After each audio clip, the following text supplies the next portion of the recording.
All right, everybody got me? Everybody good? Test. All right, well, just obviously disappointed to come out and talk about being sitting here being 2-1. That's not what we envisioned. That's not our standard. But there are a lot of positives that came out of last Saturday, and we've got to build on those. There was definitely, if you would have told me coming into this game, coming into the fourth quarter, that you would be down by 6 and you've only punted twice, would you have taken it? And knowing the talent level and the skill set and the amount of returning starters that they had coming back, I knew we would be in a great situation to win a game at that point, and we were. We didn't execute on about 4 or 5 plays, and we knew coming into a game like this that it comes down to 4 or 5 plays that they make or you make, and it usually turns into the outcome of a game. I would have liked to seen what the late in the fourth quarter would look like had we eliminated a few things. To me, there was 4 critical moments in that game. One was the 97-yard drive that we punt to them and do a great job of pinning inside, or laying the ball on the 3 and kill it. And instead of letting them drive the length of the field, I think they went 4 or 5 plays, and then we had a bust off of a pressure. We should have had a defensive end dropping out into the flats, and it didn't happen. He didn't get out there. He got up underneath a drag route that was coming behind him, and he left one of their obviously their speed burners open on our sidelines. And when he caught the ball, that was it. I mean, we had angles on the guy and still couldn't catch him. I thought that was that one hurt because you had them right where you wanted them. You had the lead. You had them. They had to go 97. I think there was 5 minutes, 5:30 something to go somewhere in there when they got the ball until halftime. And to give that up was a killer. But yet, you get the ball back, you drive down, and you come away with points. You kick a field goal. And as our plan was coming into the game, the other key moment here, second key moment, I thought we were not going to kick the ball to 25. That was our plan. In his career, he's got a 34, 35-yard return average. He's a fantastic player. He's electric with the ball in his hand. We were not going to kick to 25. And Josh had done a great job of placing his kicks away from 25 and doing some things to keep the ball out of his hands. And for whatever reason, we talked about it, and he mishit it, and he kicked it to 25. And he had a decent return, which set up the next play, which was a handoff that went for 23. We were in position to make a play. We're in position to make a tackle. Our best athlete, one of our best athletes, Elijah McQueen, is matched up, 2-yard gain. All we got to do is make the tackle. And the guy makes a miss, goes for 23 with 3 seconds on the clock. And, again, if I had it to do over again, I would have squib kicked it. I would have tried to at least kick the ball out of the back of the end zone. We had the wind to our back. Shoulda, coulda. There's a couple of different things right there I wish we could have done different. But still, we got to be able to execute. We practiced the last second plays. It's one thing we like to build our program on is situational football. And we've done more situations and working the last second plays and what to do if it's this situation and what to do if it's that situation. We had a last second play to where, to defend, we would bring Cortland Sutton in. I made the decision not to bring Cortland Sutton in at that point. We were coming off of a timeout, and just felt like we had the right call. It was our what we call dime victory, and you got to execute. And what's supposed to have happened there didn't happen. And even though we've repped it over and over, obviously we should have repped it one more time. I guess that's on me as a head coach to get fixed. But what you do in a situation like that is you pick them up right around the 10 or 15 yard line, and everybody has a man, You have your own designated jumper, and you box out. It's literally like a basketball. You literally box out, get a body on a body, and don't care where the ball is. You get your head down, and you get your tail on them, and you box out and get your arms back. And we had one guy doing it, and we had 5 others that were watching the ball. And Jordan White, our jumper, Jordan got caught behind the defender and was unable to jump, and they jumped and we didn't, and they made a play. But with all that being said, obviously, you know, the mode at halftime was different. You know, trying to get the guys, which I think we got them back up. And you know, adversity happens. You move on to the next play. But to be able to go up at half 22-21 would have been huge. From just the overall adjustments that could be made, some of the time that you could have spent on doing some different things outside of having to, hey, refocus in on that moment again. But still, with all that being said, we kick off to them, and they take the opening drive of the second half down and score. And so those 4 of those moments right there, the drive, the 97-yard drive, just a missed kick, the Hail Mary, and the opening drive of the second half, you know, but we're still okay. We're still okay because with, you know, the score's 35-22, and there's 7:22 left in the third quarter, and we've got the ball on our own on the plus 23-yard line going in to score, and we came away with no points. And you know those are the times right there that you know you got to come out with some type of points. You got to be in tune. You got to come out with something. And in games like this, field goals don't matter. I mean, field goals matter, but you need touchdowns, especially against a quality of a defense that they have. You need touchdowns, and we had 3. We won the turnover margin 3-2, but we on the points off turnovers we score 6, they score 7 off of our pick 6. So, but with all that being said, you're down by 6 going into the fourth quarter, and you got them third down, and you're in great shape. Our kids are fighting their tail off. And we get misaligned, and they crease one on us and on a run, and you know, at that point, and you know, you're playing catch up. I thought our guys never quit. I thought the effort that they played with was phenomenal. But we had a really good plan going in offensively, and but I would have liked to see what late in the fourth quarter would have looked like. Because we were playing toe to toe and doing some really good things there. But you know, one of our goals is when you get in the red zone, you got to score touchdowns. We were 1 of 4 on scoring touchdowns. The rest we had field goals, and so again, you can't settle for field goals. But you know, I thought we matched their punch, and but we just couldn't withstand some of the key moments that just kind of that added up, especially late in the game. But I did think that we had some guys. They had a great plan to stop Cortland Sutton, and you know, we knew that going in. We knew that they were going to double Cortland. We knew they were probably going to play under and over the top of him. They're always going to have 2 guys on him. Coach Patterson's been around this a long time. He knows. And simply being that, hey, look, Cortland Sutton, you may beat us, but Cortland Sutton ain't going to be the one beating us. And we don't know if you can consistently run the football against our front.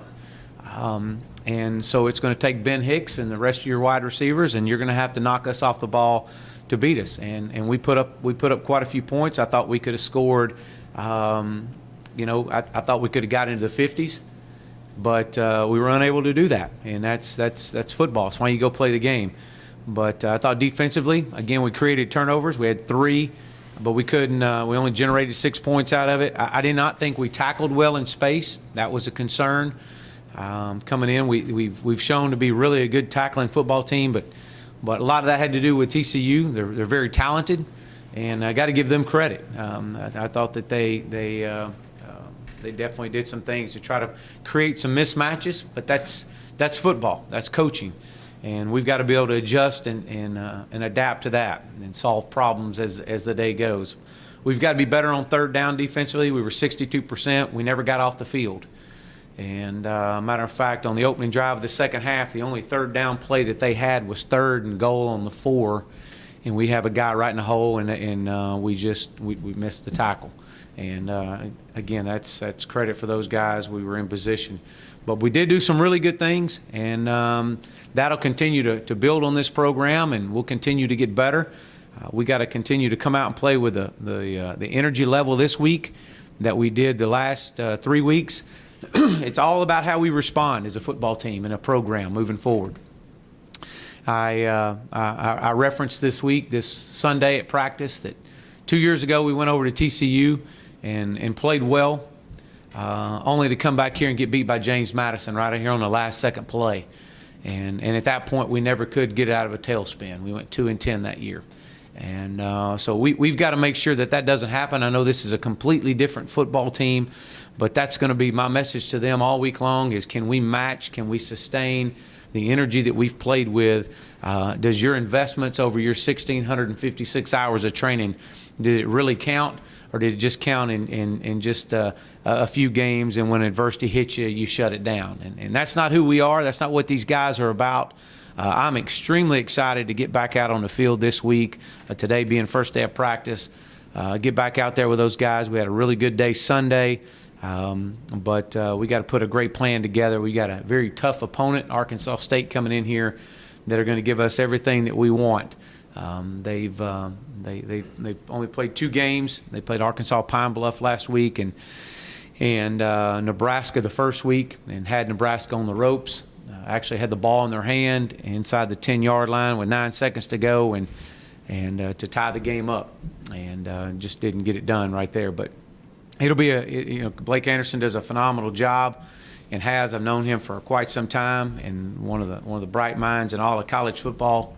He was at North Carolina when we were at Clemson, and they've got their defensive coordinator, Joe Cawthon, is very well respected in this business, from Middle Tennessee State. That's where he spent some time there. He's been at Arkansas State for a while, but they've got the Sun Belt Player of the Year, defensive end, Javon Rowland-Jones, a redshirt senior. He's 6'2", about 250, and definitely stands out when you turn the video on. This guy can definitely play. They've got 2 linebackers I think are as good as anybody we've played to this point. Both of them are all conference selections. Justin Clifton, which has got elite speed, as well as Kyle Wilson. I'm very impressed with these guys. They're always around the ball, and usually when they're around it, something good's happening for them defensively. And so we've got our work cut out for us blocking these guys. They're DBs, Blaze Taylor, obviously a coach's kid that's an all-conference returner, and just a very heads-up player, savvy player, plays corner and involved in all their return game. Got great respect for them, but strength of their defense, in my opinion, is their D-line and linebackers. Obviously, they're very good on the back end, but they're having to replace a lot of guys. Got a lot of experience coming from up front. Offensively, Justin Hansen, quarterback, started his career at Oklahoma. Signed with them coming out of high school, and went to Butler Junior College, and then transferred over to Arkansas State. He's done a really good job for him. Really accurate. That's one thing when you watch film of this guy. He's accurate. He's big. He's 6'4", 220. He's accurate. Throws a really good ball, and he's got some dynamic playmakers around him. Warren Wan, a running back, was an all-conference selection last year. Blake Mack, a big 6'3", 230-pound tight end, which is impressive. He was also all-conference, but I think some of the strength of their team is their wide receiver cores.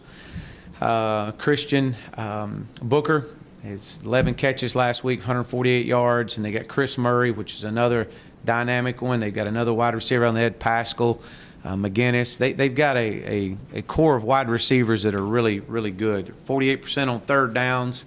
And they're going to put the ball in the air. That's what they do. They're going to try to create mismatches and challenge our secondary. So, but again, as it is every week, this is about the SMU Mustangs, and it's about getting better. It's about taking one day at a time and focus on the moment and improving off of the adversity that we were hit with last week. And I think you'll see that this week with our young men. They'll be ready to go, and I'm excited to be back out there and be around them. So But we've got to do a really good job of defending Ford Stadium. We only get 7 opportunities a year to play here at home, and that's something we talk about all the time is defend your home field. And we got an opportunity to do that this Saturday night. So we need everybody out there to help us defend our home field and move forward, because this is definitely a team that's won the conference, the Sun Belt Conference, and they're going to be they'll be ready for us. They signed 9 junior college offensive linemen in the winter, and so their O-line is very experienced. So again, with that, I'll open up for questions. You've talked a lot about the Hail Mary and how it affected the team going into the locker room. With so many young players in your secondary who are directly involved in that play, how do you make sure that that doesn't carry on into the season and affect their confidence moving forward? Well, you bounce back. That's what you do. You just bounce back, and they saw it. It's not that was something that the first time they saw. They've seen it numerous times, and then you understand that, hey, you know what? This is going to happen to you. You're going to have adversity in life, and you can either stay down or you can get back up. And we've built this program over 33 months of getting back up, and. But when you watch those young men, and yeah, it was disappointing. It was disappointing at halftime. I would have loved to walked in there at halftime up 22-21, and just to see the different feel in that locker room. There's no doubt that the momentum shifted at that point, and you saw the momentum starting to shift off the 97-yard drive. But when they caught the Hail Mary, that was obviously a huge part of it. That really, we spent a lot of our time in there going, hey, look, we train for moments like this to overcome adversity. This is one that we're going to have to overcome. And I thought for the most part, our kids did overcome that. Even though we gave up the opening drive of the second half, we're still in it. Nobody quit playing, and there's still a lot of football left to play, and you still do all those things that we talked about, and you're still down by 6 going into the fourth quarter. It says so much about our players.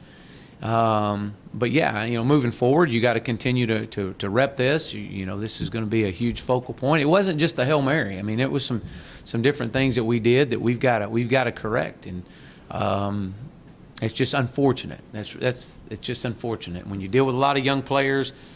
Difficult things happen, but that's why they have coaches, and that's why we're out there. And so we've got to get those things fixed. So this game this week is kind of in a tough spot in the schedule where it's right after 2 crosstown rivalry games and right before conference play starts.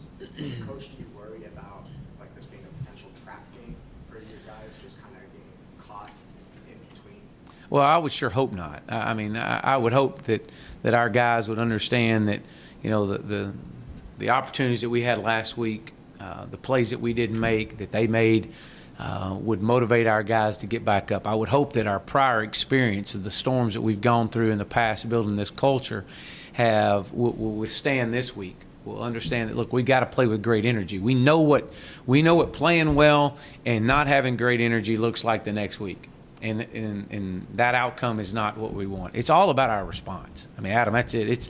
It's 100% on us as coaches to get each one of our units to play at our standard and play and create our own energy. Great teams create their own energy, and I've talked to Coach Brown about this before, and one of the things that he told me, especially this was back in year 1, he said 3 or 4 games a year you're not gonna have to worry about the energy level of your players. They're going to get up. Usually it's first game. It's a rival somewhere in there. But it's this other 7 or 8 that you're going to have to be sound and solid in all phases of your game, and you're going to have to play your tail off. And this one of them this week. We're going to have to be sound. We're going to have to create our own energy, and we're going to have to understand that last week's behind us. And if we want to get to where we want to get to in this program, things are going to happen. How do we respond? And that's really the only thing that matters now. You said last week that you thought Christian Davis might be available to play. He had very limited snaps against TCU. How is he doing in respects? Yeah, Christian had 1 snap, actually. Yeah. 1 snap, and he just couldn't push off his ankle just yet. So we'll see. He ran a little bit Sunday night. We hope to have him back this week. We'll see on that. So we don't know. And Denver Gary left late in this game. Yeah. What was his injury? Yeah, he'll be fine. I think he tweaked his knee, but he's okay. He worked out Sunday. He's off the injury report. He's good to go. So I don't know the status of DJ Gillens or anything like that at this point, but yeah, we'll find all those things out. Trey Quinn had another really strong game. Yeah. 7 catches, 116 yards, leads you in both categories so far this season. What did you see from him during his redshirt season, and how has that carried over into his first 3 games? Well, I think you look at Trey Quinn back when we were recruiting him out of high school. I mean, we knew he was a phenomenal player. We knew that he's definitely a fierce competitor.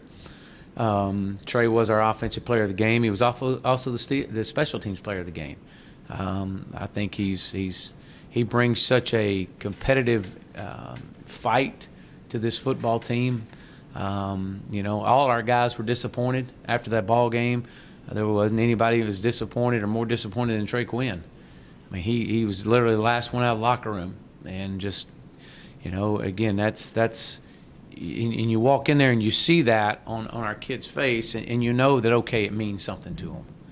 I knew it meant something to Trey. I also knew it meant something to every one of those guys in that room, but when you see the hurt in their face, you know that the investment has been there.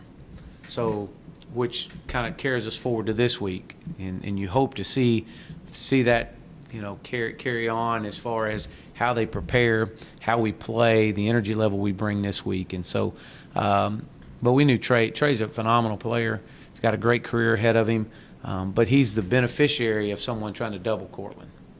That's the way it goes. We got to continue to get our run game going more to help us out in those areas as well, because this won't be the last time people try to double Cortland, and that's okay.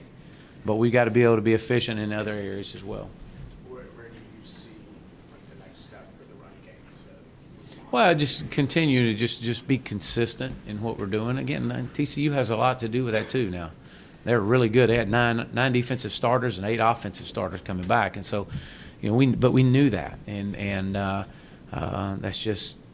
We got to be consistent. We ran the ball at times, but there are other times that we one of our goals, and Coach Craddock will talk about it, is try to be more consistent and efficient on first down. And we were in some areas, but in some of the areas that we didn't score when we got in the red zone, we weren't.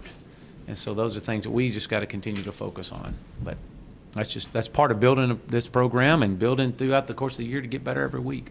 So. You mentioned that Trey benefited from the coverage on Cortland. Another beneficiary was James. Mm-hmm.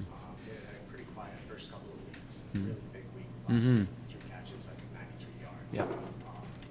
Where are you seeing his development now in his sophomore season? Well, just his maturity level. He's an experienced guy that's come back off of a good year last year, and I think he benefits from the work ethic of Trey Quinn. He benefits from the consistency that Trey brings every day to practice. I think they make each other better. I know Trey makes him better, just the way he does things and just his approach to everyday life. And as they prepare to practice, prepare in a game, and so we've said that for quite some time. Trey makes a lot of people better because of his approach, the way he does things. And Myron is another one that makes people better because of his approach. He's a phenomenal player. It's just he has to work for everything he gets. And so, but again, we got a really good wide receiver room. And I've said that all season long. I think this is as good a group as there are in the country, and they play well together. But they got to continue to keep feeding off each other and encouraging each other because, this week it may be somebody else. Next week it could be someone else. It's not always going to be the same guy as it maybe has been in the past. So, anybody else? Do you have like the offensive line play against a very talented TCU? Yeah, I thought that was one of the things that we talked about as a staff. I thought that they played better. I thought they played better this week than they did against North Texas. We're still working on the rotation on the right side of our line. But you know, I think Ben's, while it says we gave up 1 sack, it was actually a quarterback run. So in the books it'll go down as a sack, but it wasn't. They didn't give up a sack, but they did Ben got hit too much, and those are some things that we got to get better at. But I thought that they got better. Still got a long way to go, but they're progressing. I think from, you know, just getting the right side of our offensive line rotation down. Will Hopkins obviously is going to definitely be a help for us in there. But just getting the consistency there and getting those guys to work together. I think center, left guard, left tackle were really solid on that side, but still working on doing some things on our right side. Anyone else? Thank you very much. All right.